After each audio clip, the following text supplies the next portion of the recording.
Чеберлоевское восстание 1843 года. Часть 4. Многие жители Чеберлоя спустились в Нижалоевские леса, где устраивали нападения на отряды имамата, задействованные в походе, которые составили тавлинцы, андийцы и чеченцы. Те, в свою очередь, опьяненные жаждой мести, уничтожали башни, дома, амбары, сбрасывали людей с кручи, не щадя ни стар, ни млад. В Ибус-Ауле, рассказывает Лом Али Баймурзаев, Шамиль велел вскрыть богатые амбары семейства Сипы, сына Саю Мирза, и отдать убранное зерно на корм лошадям мюридов. Все было разорено и сожжено. Камень разрушенных строений вывозили из области как стройматериал. Укрепления расстреливали из пушки. Из буни стреляли в сторону Хинда, С. Сулейманова упоминается местность Шамил-ан-Руот, о которой сказано, здесь Бунах и Цей этим термином обозначали место остановок мюридов Шамиля во время его похода на Чаа и барлойцев для усмирения их. Из Кулуя, с Кулой-Лама, стреляли по Макажую и другим селам той стороны. Многие были убиты, некоторые поселения практически уничтожены полностью до последнего человека.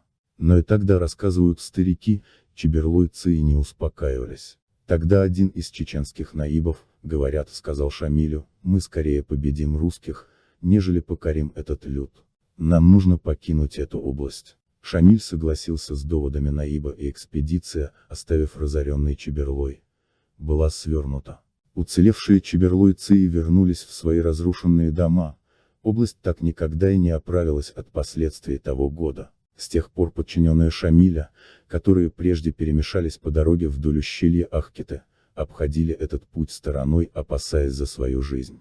Упоминание в письме Шамиля наибу Галба Цео Ансалтин-Цеев, а также фигурирование Нижалоевских лесов в сообщении Чеберлой-Цеев указывает на то, что наступление шло как минимум с двух направлений: из Техну-Цеала по ущелью Ахкиты, Ансалты, и через ущелье Шаро-Аргуна из Нижнего Чеберлоя. Возможно, это те самые два фланга, о которых упоминает Аэл-Карахи, смотри. Далее, по которым ударили чеберлойцы. Это также подтверждает утверждение о том, что после бойни ворса и мюриды избегали движения через верховье Хулхула. Некоторые параллели и прямую связь со сказанным мы обнаруживаем в записях А.И. Руновского, сделанных со слов Шамиля, находившегося в Калуге.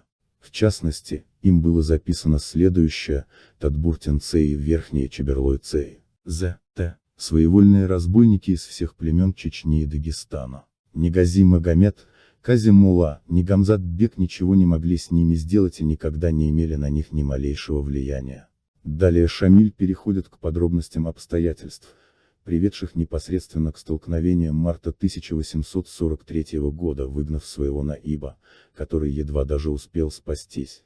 Они послали сказать Шамилю: приди и возьми свой шариат. Мы его уже и в мешок уложили. Не желая прибегать к силе, продолжает А.И. Руновский, Шамиль несколько раз принимался уговаривать Тадбуртин-Цеев покориться, но все было безуспешно. Наконец, он решился строго наказать их. Собрав многочисленное войско и взяв с собою новые, только что отлитые орудия, с действием которых Тадбуртин-Цей еще не были знакомы, в своей стране, Шамиль отправился усмирять мятежных. Но и тут, подойдя к завалам, игравшим роль границы, он раскинул на большое пространство свои войска, думая устрашить этим Тадбуртин-Цеев. Затем, не приступая к неприязненным действиям, еще раз послал парламентера с предложением покориться. Вместо того, он получил отказ, переполненный бранью и вообще в самых обидных выражениях.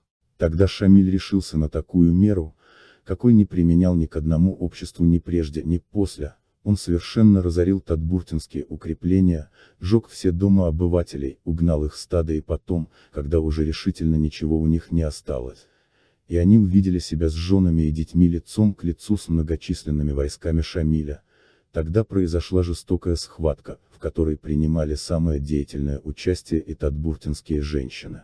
В этом деле Шамиль, вынужденный принять личное участие, собственной рукой убил 15 человек.